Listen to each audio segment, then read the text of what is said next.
to our F3 podcast, where we discuss all things pertaining to faith, family, and finances.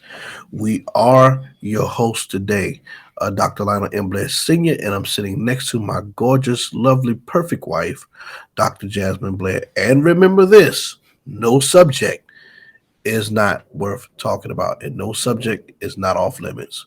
So, as always, we got a good one for you today. Today. All right. And as you can see across the screen, it says, should I keep attending my family church? Thank you for that introduction. Welcome again, everybody, to the F3 podcast. If this is your first time with us, be sure to like, subscribe, and share. Hit the notification bell so you will be notified every time we premiere a new episode. And for our audio listeners, be sure to subscribe on your mobile device, and the episode will push through and download every time we drop a new one. Now, this is a good topic because we have a lot of people. We've encountered so many people. And when we ask them, tell me a little bit about your walk. Oh, well, I've been saved all my life. I've been in church all my life, and my family church this, my family church that. Everybody in my family always been going to this church since before I was born. My family been going to church 40, 50 years. So the question we get is, okay, should I keep attending this church? That is a good question. And truthfully, the answer is different for everybody. But we're going to dialogue about this for a little bit. Now, for most people, their family church. When you hear family church, what comes to mind? The same church that everybody in the family been going to for umpteen years. Okay, your great grandma been there. Your grandma been. Well, I'm thinking about my grandma. Your great granddaddy, great grandmama, your grandmama, your granddaddy, your mama. Mm-hmm. You go there, okay? You done seen about 3, 4, 5 pastors transition. Your family done had like 5 pastors in the church. That's how long you've been in the church. When one pastor died, the other one's just step into place, and all in the scene of media, a bunch of old men. Isn't it funny though? It seems like in a lot of families, when it comes to the idea of a family church, it's like anybody who's saved in the family has to go to that church or they're not really saved. You ever notice that sometimes? Yeah, or they're critical of the church that you go to. They go to ABC church, right? Because everybody in our family go to ABC church. What? Where they going?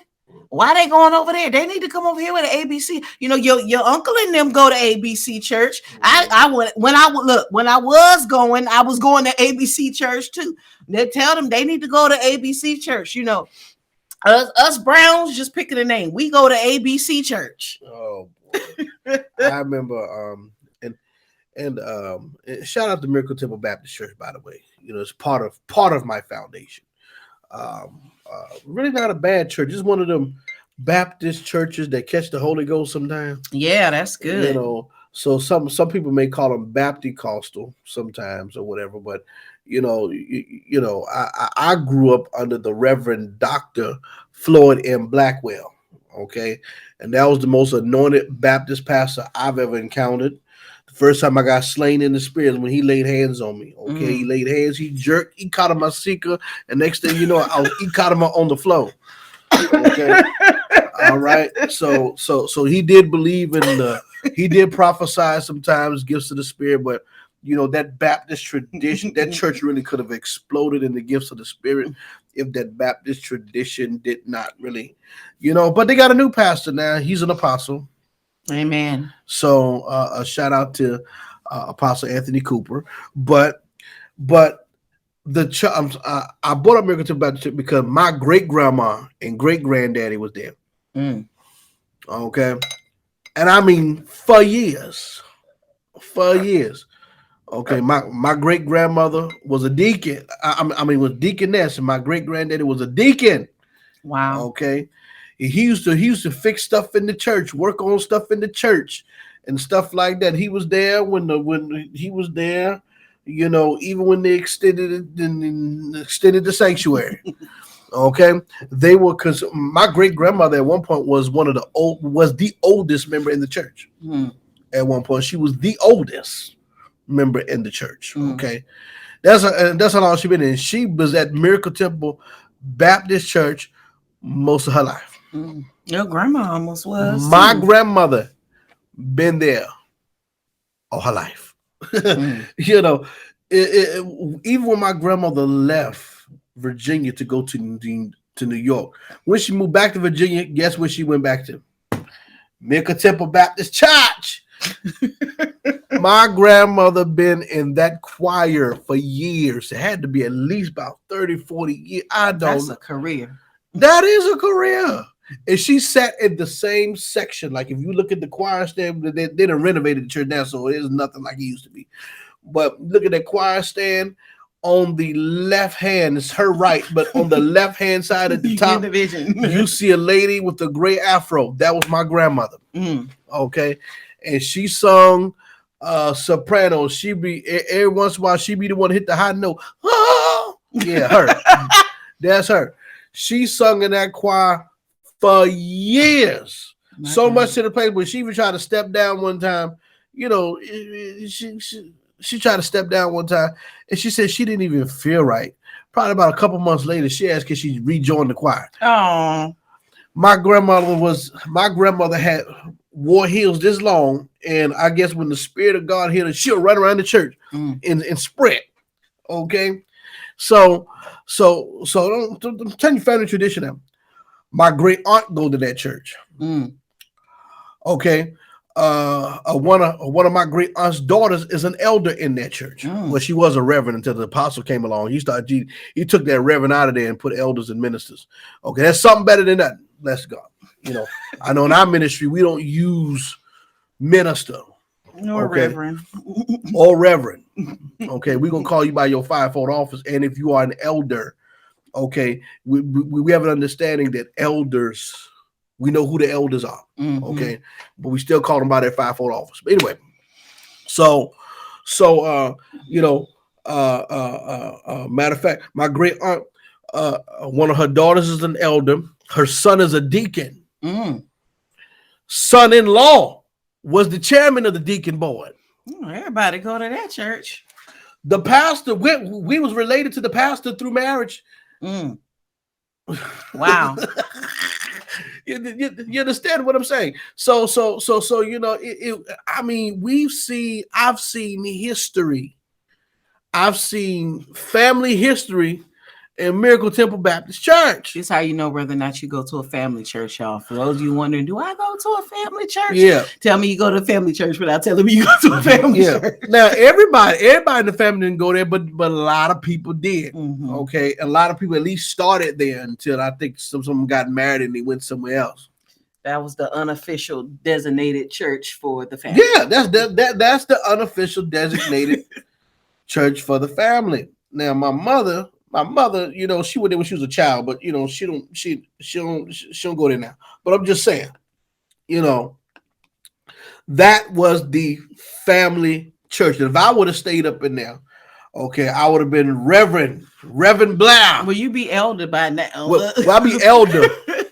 Elder, you know, I probably would have broke away and I'll probably be bishop now. You know, technically I am an apostle and technically I am a bishop. So anyway, anyway, bless the Lord. You know, some people call me bishop too. It's weird. It's weird because everybody knows me as apostle. But you got apostles under you and churches under you. Yeah. Okay, but let's get back to the topic. So now that we have defined the family church, let's answer the question: should I attend my family church? And this is no disrespect. It depends. Is the short answer, but and I gotta give my truth on this. This is no disrespect, right? But back then, especially back then, you know, not too sure about now, but back then, if I would have stayed at my family church, I would be where I am. No, we would have never met. We would have never met. Because I would have never set foot in the Baptist church. Right. That's facts. And everybody's experience is different with different denominations of churches. You know, so if I would have stayed in my family church, my family would have been proud of me. Oh, look at little Lionel. Well, they call me I hate that name, Lonnie. For me, I got a spiritual son named Lonnie. God bless you, brother. Okay, but nothing wrong with the name. But for me, Yeah, you that was know, that family that that's we'll that do family another nickname. episode on these family nicknames they be giving Nickname, folks. because that what they call my father. Could be my father have the same first name, but that was some fun. I like this. So it's if I would have stayed in Miracle Temple back Mm-hmm. during that time with the way God was dealing with me, the way God was speaking to me, I would not have emerged as the prophet that I, was called to be.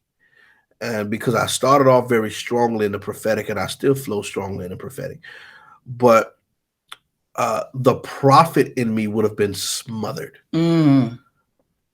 you know, Y'all hear and that? and my search, because see, Baptist churches, they don't have prophets. Mm-hmm. They don't cultivate prophets at all. All you have is reverends. Okay, like you feel like you called to preach, you become a reverend. Mm-hmm. Ain't no fivefold ministry. Ain't no Mm-hmm. prophet. You definitely gonna see no apostle. You might see a bishop, and a bishop is not a fivefold office. Mm. So, you got some Baptist churches kind of step outside of the box, and they have bishops. Mm-hmm. But um, as a prophet, the way God was dealing with me, it would have killed my call. Wow. It would have killed my call. And I've seen where that Baptist structure and denomination has killed some people's calls. I'm talking about people flowing in the miraculous and all that other stuff. The next thing you know, that Baptist structure, and also the Baptist church, they're accepting of women in leadership, but you very rarely see a woman senior leader. Mm-hmm. You very rarely see it. I only saw one. Reason B of why we would have never met. Yeah, so that structure would have killed me. So me attending the family church would have killed my call, and I would not have seen the miracles that I've seen. Some people will say, "Well, God can use you anywhere. God can." No, no, no, no, no, no, no, no, no. He cannot. He cannot. Okay, I would have been singing "All Things Come of Thee" after offering. Okay, and be satisfied being a little reverend that had uh, inspirational utterance to come up every once in a while. Because we don't want to call it prophecy. We don't want to call it prophecy. Inspirational utterance. I like that. Now, Pastor Blackwell, he was out of the box. He was highly anointed, very anointed, and he was sharp as a prophet himself. He was very sharp in his discernment. Mm-hmm. But again, coming up Baptist, and this is all Mm-hmm. transitioning the structure and the culture of your church. It takes time. It takes information. You got to be willing to risk to lose people in the beginning, because you got to try to appease everybody that's in the congregation. That's true. you know you got to try to appease everybody in the congregation, and it's just a lot transitioning a Baptist church or maybe a Methodist church or Oh whatever, my. into some kind of apostolic model.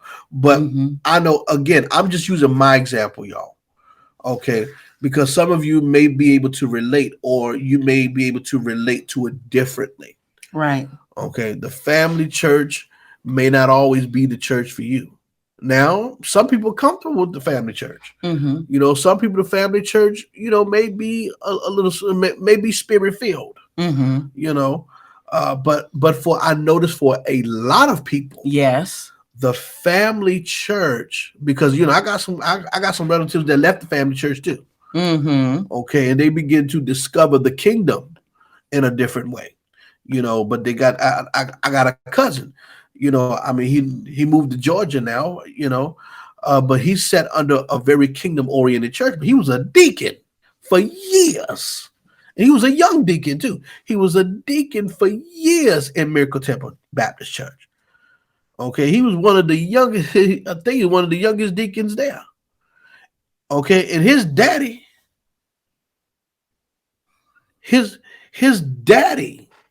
okay, was his daddy, him and his daddy, was the chairman of the deacon board. You understand that?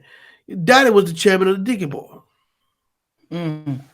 So so he broke away from tradition and now got an understanding of the kingdom better. His experience with God became different. Mm-hmm. And the reality of it is this, are you getting what you need from the family church? That's the question to really ask. Are you in a church where you're able to answer the call on your life? Are you able to be cultivated by the call that's on your life? Case in point, there's a particular individual that we know of. Their family church has shifted, from ministry to ministry for various reasons. So now they're currently attending their current family church, but at their current family church is Kojic. Now, there's nothing wrong with that structure, but this particular individual is called to be a prophet. And last time I checked, most Kojic ministries do not elevate women to a place of prophet. So now you're at the family church, but you're stuck somewhere where you can't really walk in your call unless you leave the family church. So this is important to consider too, because there may be a place where you can get what you need, or for some of you, it may be a place where your vision, your call, and your assignment is different from the model of that house, and you may need to transition somewhere else in order to be able to get what you need. And this is where a lot of the turbulence starts to come in for a lot of people. Well, we've always gone to this church. Why do you have to go somewhere else? It's not necessarily the church did anything wrong, but rather not, this is about you seeking out your calling, your destiny. And as spirit-filled believers, their ultimate goal shouldn't be which church you go to. It should be that you obey the will of God on your life. You walk in the fullness of your calling, the destiny that God has placed on your life, however that may mean being carried out. So when it becomes an issue of the church more so than your destiny, that's when it may be a good indicator that it may be time for you to go somewhere else. Mm-hmm. Because at the end of the day, you being developed and cultivated for your call is key. Is very, very, very key. So for some of you, you're sitting there, things are not bad. You're enjoying it. You're being used, but you're not getting what you need. You've reached a plateau. Either you cannot answer your call in that ministry. That ministry doesn't even believe in the type of call that you have on your life. Hello, somebody. Mm-hmm. You're not being activated. You're not being grown in that call. You're not being given a space or any type of mentorship. If you continue, and I'm not saying you can't go outside of your family church or your local church for certain training. Okay, somebody's having a conference, somebody's having a workshop, a seminar. But if you find you consistently have to find supplemental training outside of the family church, then you may need to go ahead and shift to a ministry that has more of what you need, so you won't have to supplement as much. Because again, you do not want to find yourself in a place where you're at the family church, but then you're eating from 8 other tables because you keep trying to get everything that you need. Mm-hmm. You might just need to go ahead and sift somewhere else. You see what I'm saying? And get what you need. What do you think about that? Yeah, and everybody's calling is different. Everybody's calling is different. So because everybody's calling is different, their needs are different. It's like, okay, I was in the Baptist church, but God dealt with me in a very non-Baptist way. So it took me getting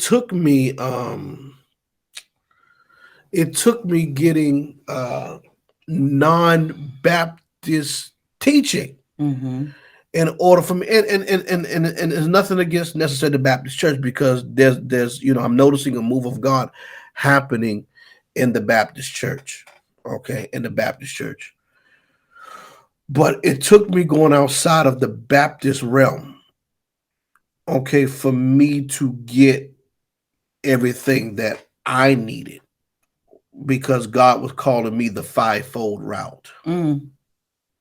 He was calling me the fivefold route. He was calling me as a prophet then, and then of course later on I became an apostle, but One thing I admire about Baptists is they're big on the word. They're Mm-hmm. big on the word. You're gonna learn scripture there. All right. But when it came Yes. to the supernatural element, you know, my healing ministry would have suffocated in the Baptist church unless the pastor made room for it and it exploded. Mm. But a lot of times that's rare because people are not comfortable with new. Mm. That part. People are not comfortable with new. And I want to interject there because we have known some people that have tried the new and have failed it. You know, the reality of it is if you are in a ministry, in this particular case, let's go along with this family church example, Yeah. that we're dialoguing here about. God may give you something, a revelation of something that is biblical, that is not necessarily new to the body, it's not new to the word, but it's new to that congregation. The chances of you being the catalyst, and I hate to burst the bubble, of you being the catalyst to bring about a whole revolution in that church is very slim. Why? Because you're not the senior pastor. Most people who are young, they're on fire. You're zealous to see something different, a change of the wind of the spirit, however you want to refer to it. That is something the senior pastor has to be on board with. And so if God is burning something, you've got this righteous indignation inside of you Mm-hmm. to do something different, then most likely you will have to go outside of the family church until the family church either gets that revelation or maybe they won't, because maybe that is not the vein or the stream that they are called to in the body of Christ. Right. So that is definitely something for you to keep in mind as well.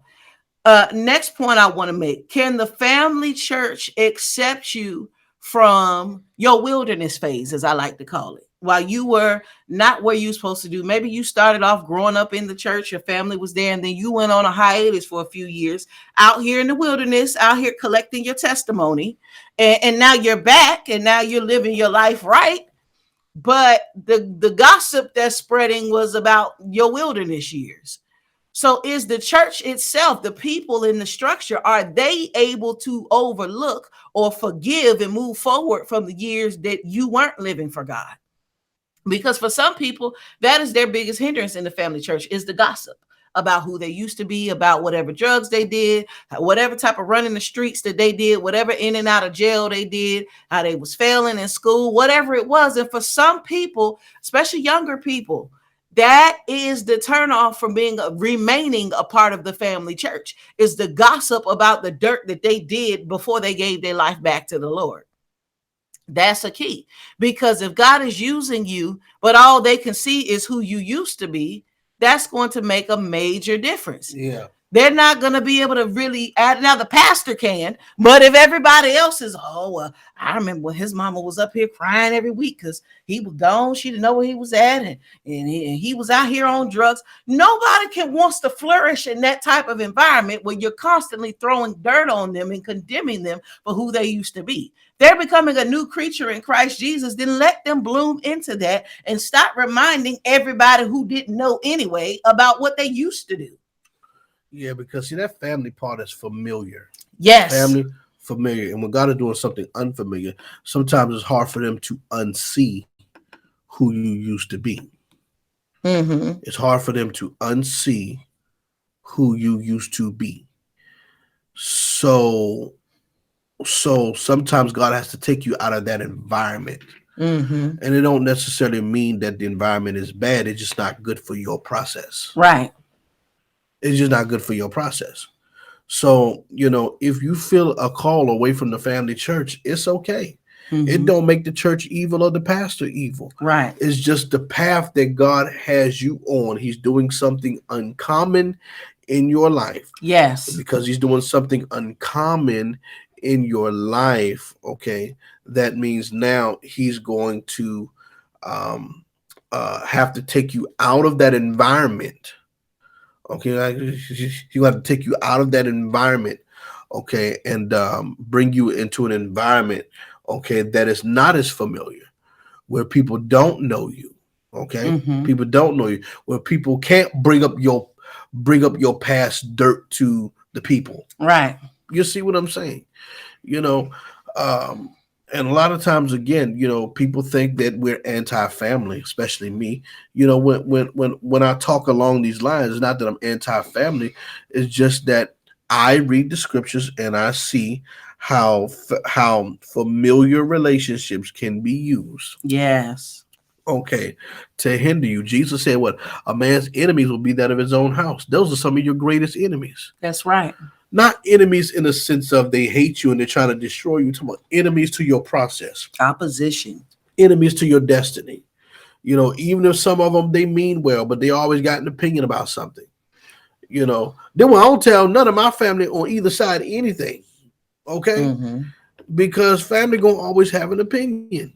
Okay, and sometimes there's this seasons in your life that God is doing some things, and it may look like you don't know what you're doing.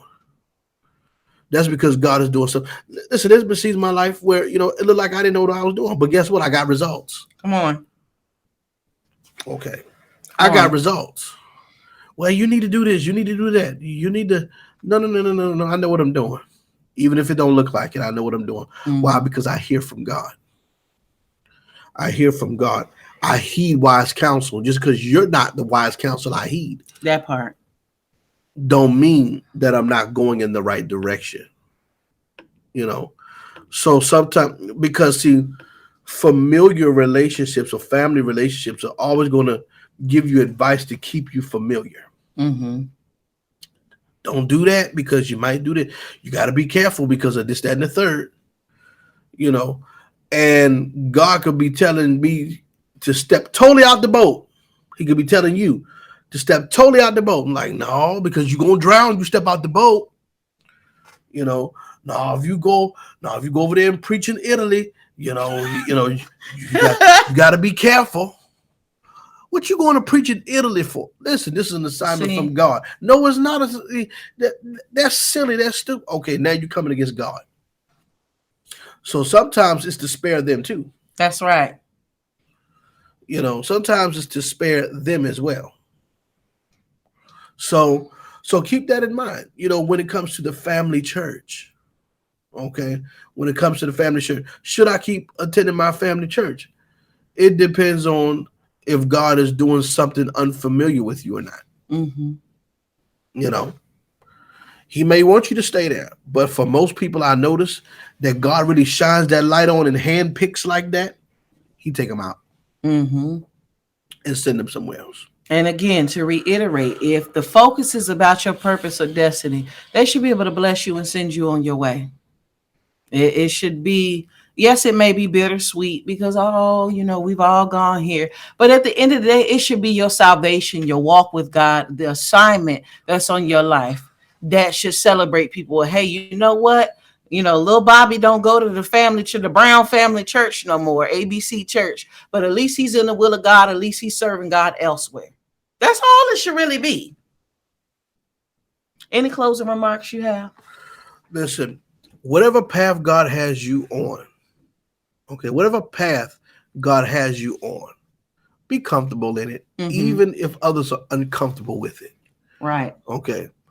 If you know that God is really leading you and guiding you, He's really leading you and guiding you into what you should be doing. Be confident in that. Even if it's seasons you don't know what you're doing or you don't have all the answers, that's okay too. Keep walking with God. Right. Keep walking with God, and keep these other folks out of your business. Keep these other folks out of your dealings. Okay, keep them out because you don't want to aid them in fighting against God That's right. when He's doing something unfamiliar in your life. You don't have to stay at the family church. You come back and visit sometime, but you don't have to stay. Especially when God is doing something so powerful with you. You know, Listen, I didn't stay at the family church, and look at how it turned out. Bless God. Okay, I did not stay at the family church. Can I say again? I did not stay at the family church. Mm. I did not. I did not stay at the family church, and the family church ain't bad. The family church is improved. Okay, the family church is improved. Okay, if I wasn't an apostle and I was just, you know, a local prophet, I might fit in there. Brother Lionel. Oh yeah, I would have to work my way up and all that other stuff, but I might fit in there. Well, I'll be minister or elder, but they'll acknowledge me as a prophet. I prophesy enough of my stuff coming to pass. You know, and the way that I teach, people love the way I teach. So so don't be afraid to step out there. Let me say it again. Do not be afraid to step out there. And sometimes you got to disappoint family.